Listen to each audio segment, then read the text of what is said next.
Hello friends, आज की video बहुत इंपॉर्टेंट है क्योंकि आज मैं आपको बताऊंगा कुछ इंपॉर्टेंट टिप्स। यस, बिल्कुल मैं एग्जाम के टिप्स की बात कर रहा हूँ। अगर आप B1 का एग्जाम दे रहे हो, गोएथे चाहे टेल्क दे रहे हो, दोनों का दे रहे हो, तो दोनों के लिए बहुत शॉर्ट में ब्रीफ में बताऊंगा कैसे आप बेटर अपना जो मॉड्यूल, स्पेशली जो राइटिंग का जो मॉड्यूल है, अगर आप गोएथे में दे रहे हो तो राइटिंग स्किल्स, जिसमें ईमेल राइटिंग आता है।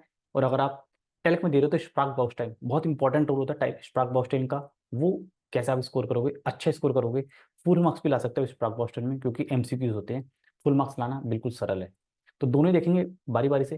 पहले स्प्राक बाउस्टाइन देखते हैं, उसके लिए मैं आपको स्क्रीन पे ले चलता हूँ और स्क्रीन पे हेल्प से आपको समझाऊंगा। ठीक है, देखिए। तो मैं स्क्रीन पे आपको दिखा देता हूँ। देखो, स्प्राक बाउस्टाइन जो आता है टेल्क एग्जाम का B1 का, हम अभी स्पेशली B1 की बात करें तो उसमें कुछ इंपॉर्टेंट टॉपिक्स होते हैं, ग्रामर के कुछ इंपॉर्टेंट टॉपिक्स होते हैं। इन टॉपिक्स को आपको फोकस करना है। अभी टॉपिक्स कौन से होते हैं, इनको आपको बहुत ध्यान से, बहुत समझ के करना है। कौन कौन से टॉपिक्स हैं, इनको आपको फोकस करना है। ठीक है, इन्हीं टॉपिक्स में से आप देखोगे कि बार बार जो है कि वो स्प्राक बाउस्टाइन के क्वेश्चन इसी में से फंसते हैं। तो ग्रामर के कुछ इंपॉर्टेंट टॉपिक्स हैं। ठीक है, ग्रामर के टॉपिक जो मैंने ऑब्जर्व किया है, जो मैंने देखा है, एक तो आपको गेनेटिव, दूसरा पार्टिसिपल स्वाय, इसकी अच्छी समझ होनी चाहिए। प्रेटेरिटुम, ठीक है, इसकी अच्छी अंडरस्टैंडिंग, इन सब टॉपिक्स की आपको अच्छे से अंडरस्टैंडिंग होनी चाहिए। प्रेपोजिशंस आपने अच्छे से पढ़ी हो, इसमें आकुजाटिव हो, ठीक है, और इसमें डाटिव हो, वेक्सल प्रेपोजिशन सारी आपको पता होनी चाहिए। ठीक है, ये आप ध्यान रखना, वो सारी आपको पता होनी चाहिए।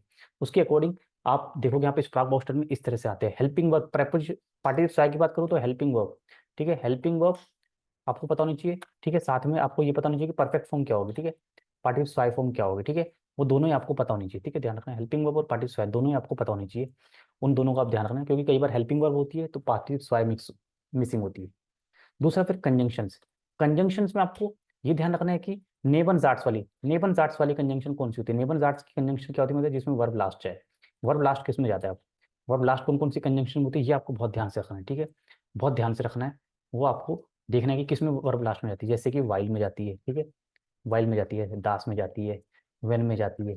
ठीक है, और इसके अलावा डेसाल्व, ये आपको थोड़ा सा ध्यान रखना है। डेसाल्व और ट्रोट्सेम। डिसाल वो टोटसिम को जो आपको समझना है इसमें, कि ये सेंटेंस के बीच में भी आ सकता है, in the middle of the sentence.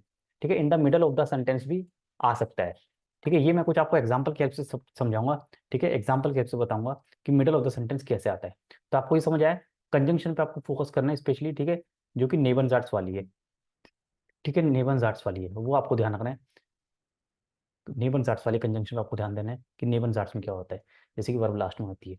ठीक है, वाइल, दास, वेन, ठीक है, और भी होती है। ठीक है, और भी होती है, इनका ध्यान रखना है। और टेसाल और टोटसियम को देखना है, जो सेंटेंस के बीच में भी यूज होते हैं हमेशा। सेंटेंस के आपने पढ़ा होगा कि जैसे कुछ भी होगा कि इस म्यूस्टे नाक डॉइचलैंड फारन, हाँ, फिर डिसाल, लर्ने इज डॉइच, इसलिए मैं जर्मन सीखा हूँ। एक तो ये हो गया। अब आप ये भी लिख सकते हो कि इस, यहाँ पे सेंटेंस को ऐसे भी लिख सकते हो कि इस लर्ने डिसाल डॉइच। देखो यहाँ पे स्टार्ट कैसे होगा, इसमें यहाँ पे स्टार्ट कर सकते हो, इस विल नाक डॉइचलैंड फारन इस लेते डिसाल्व टॉयच। देखो ये भी सेंटेंस बिल्कुल ठीक है, इसमें गलती नहीं है। तो आप बोलोगे कि नहीं, डिसाल्व तो स्टार्टिंग में, तो उसके बाद वर्ब आता है ये वाला, आप ये वाला फॉलो करोगे कि ये वाला है। ऐसा नहीं है, डिसाल्व ये भी ठीक है और ये भी ठीक है, दोनों ही ठीक है, सेंटेंस के बीच में आते हैं, ये भी आता है। तो ये बहुत देखना, स्प्राक बाउस्टर के मॉडल टेस्ट पेपर में आपको ये बहुत मिलेगा कि सेंटेंस के बीच में, तो इसको पहचान लेना, यहाँ डिसाल्व आ सकता है। राइट। और B1 लेवल में आपको पता है फेस्टिव प्रेपोजिशन, का बहुत इंपॉर्टेंट रोल है। फेस्टिव प्रेपोजिशन आपको पता है क्या होती है, जैसे कि वाटन, प्लस आउट, ठीक है, शाइवन, प्लस आन, ठीक है, इनका नेचर पता होना चाहिए आपको, जाटिव डाटिव। टाइल नेमन क्या होती है, आन डाटिव। ठीक है, ये आपके फेस्टिव प्रेपोजिशन है, ये आपको पता होना चाहिए। जितनी ज्यादा पता होंगी उतना ही आपका चांसेस। जैसे एक्सप्रेशन मीट, ठीक है, ये आपको पता है एक्सप्रेशन मीट, ट्रॉयमन, प्लस फॉन, ये फिक्स प्रेपोजिशन है, ये आपको पता होना चाहिए। तो ये कुछ मैंने चीजें लगाई हैं, ये नॉर्मली आपको हर एक स्प्राक बॉक्स टाइम में जरूर मिल जाएंगे ये टॉपिक्स। तो इनको अच्छे से आप प्रिपेयर करोगे, उसके बाद आप खुद रियलाइज करोगे, यस, काफी हद तक आपको ये टिप्स हेल्प कर रही है, इससे आपको काफी हेल्प होगी, इतना आप करोगे। तो स्प्राक बॉक्स टाइम B1 का 1 और 2 पार्ट दोनों में हेल्प करेगा। और ये जो ग्रामर है यही आपको हेल्प करेगी गोइथे पेपर में। जब गोइथे में आपका जो ईमेल शाइवन होता है, गोइथे का आपका जो B1 का जो आता है ईमेल शाइवन आता है ना, उसमें एक तो मैं बता दूं कि मैंने उसमें बहुत सारी वीडियो बनाई हुई है, ऑलरेडी मैंने वीडियोस बनाई हुई है गोइथे की। ठीक है, गोइथे B1 के लिए मैंने वीडियोस बनाई हुई है, उसको आप देख लेना, B1 कैसे लिखते हैं गोइथे का, B1 में ईमेल राइटिंग का फॉर्मेट क्या होता है। इसके बाद भी अगर आपको प्रॉब्लम आ रही है तो आप, एक रिकॉर्डेड कोर्स है मेरा, A1 का, A2 का, B1 का ग्रामर रिवाइज करनी है तो नीचे डिस्क्रिप्शन में लिंक है, वेबसाइट है, प्रीव्यू देखो वीडियो का, पसंद आती है तो उसको परचेज कर लो। कोई और क्वेरी है तो आप कॉन्टेक्ट कर सकते हो, ठीक है, आप वो परचेज कर लो, ठीक है, उससे आप क्विक अपना रिवीजन कर सकते हो। जहाँ भी आपको लगता है ग्रामर वीक है, आपको ग्रामर की प्रैक्टिस करनी है बस, बाकी कोर्स पूरा ज्वाइन नहीं करना, तो रिकॉर्डेड कोर्स आपको काफ़ी हेल्प करेगा। A1, A2, B1, B2 सारे कोर्सेज उसमें अवेलेबल है, ठीक है। अब ईमेल शाइबर में आपको क्या ध्यान देना है, ईमेल कितने आते हैं, 2 ईमेल्स आते हैं, ठीक है, 2 ईमेल्स आते हैं। इसमें से क्या होता है, एक फॉर्मल होता है, ठीक है, और एक होता है, सेकंड होता है इनफॉर्मल, ठीक है, ये आपको पता है दोनों ईमेल आते हैं। फॉर्मल और इनफॉर्मल आपको सबसे पहले तो लिखना आना चाहिए, फॉर्मेट पता होना चाहिए दोनों में क्या डिफरेंस है, ठीक है, दोनों में डिफरेंस पता होना चाहिए। और दूसरा उसका जो कंटेंट है, देखो अब जो जो इनफॉर्मल है उसकी लिमिट कितनी होती है, वर्ड लिमिट 80, और जो फॉर्मल है उसकी वर्ड लिमिट कितनी होती है, 40, ठीक है, और इसकी 80, दोनों की वर्ड लिमिट अलग अलग है, ध्यान रखना। तो इसके अकॉर्डिंग आपको तैयारी करनी है, 40 और 80 दोनों वर्ड लिमिट अलग अलग है। तो इसमें स्टार्टिंग आपका आइन लाइटुम का ध्यान रखना, ठीक है। और बिटरेफ तो आपका गोइथे में नहीं होता, बिटरेफ आपका टेल्क में होता है, बिटरेफ, ठीक है। मेन बॉडी जिसको हम बोलते हैं हाउफ टाइल, हाउफ टाइल का ध्यान रखना, हाउफ टाइल, ठीक है, हाउफ टाइल का ध्यान रखना, मेन बॉडी हाउफ टाइल का ध्यान रखना।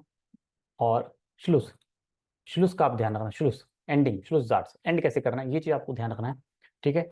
इनका बहुत फर्क पड़ता है, इनको आपको बहुत अच्छे से ध्यान रखना है, ये बहुत इंपॉर्टेंट है, बहुत क्रूशियल है, ठीक है, ये बहुत क्रूशियल पॉइंट्स है, इनको आपको बिल्कुल अच्छे से समझना है, ठीक है। स्टार्टिंग, बिटरेफ, मेन बॉडी, हाउफ टाइल, श्लूस, इन सब चीज़ों का बहुत इंपॉर्टेंट रोल है।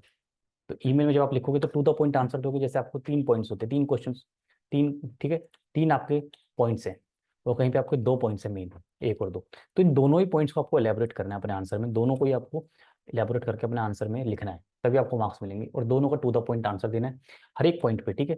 2 सेंटेंस, 2 सेंटेंसेस हैं, ईच पॉइंट आपको इंक्लूड करना है, फालतू बातें नहीं लिखनी, बिल्कुल टू द पॉइंट आंसर लिखना है।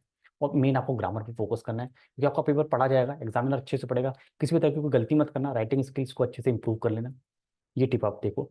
और बाकी नीचे आप मेरे चैनल पे सर्च करोगे B1 का ईमेल राइटिंग, B1 का टेल्क एग्जाम के लिए कैसे तैयारी करनी है, उसके लिए मैंने टेल्क एग्जाम का पेपर भी 1-2 यूट्यूब पे सॉल्व किए हुए हैं, वो आप देखो। और ज़्यादा चाहिए तो टेल्क B1 की एग्जाम प्रिपरेशन का रिकॉर्डेड कोर्स भी है, अगर आपको शॉर्ट टर्म में चाहिए तो रिकॉर्डेड कोर्स परचेज कर लो, उससे काफ़ी आइडिया मिल जाएगा। उसमें मैंने स्प्राग, बॉस्टन, लेजन, शाइवन के बारे में टिप्स दिए हुए, ह्यूरन नहीं होगा उसमें, ठीक है। बाकी चीज़ आपको टिप्स मिल जाएगा तो वो आप परचेज कर सकते हो, नहीं तो यूट्यूब वीडियो मेरे यहाँ चैनल पे सर्च कर लेना पड़ेगा आपको, वहाँ से मिल जाएगा। चलिए, best of luck, all the best, ठीक है, अच्छे से तैयारी करना, wish you all good luck.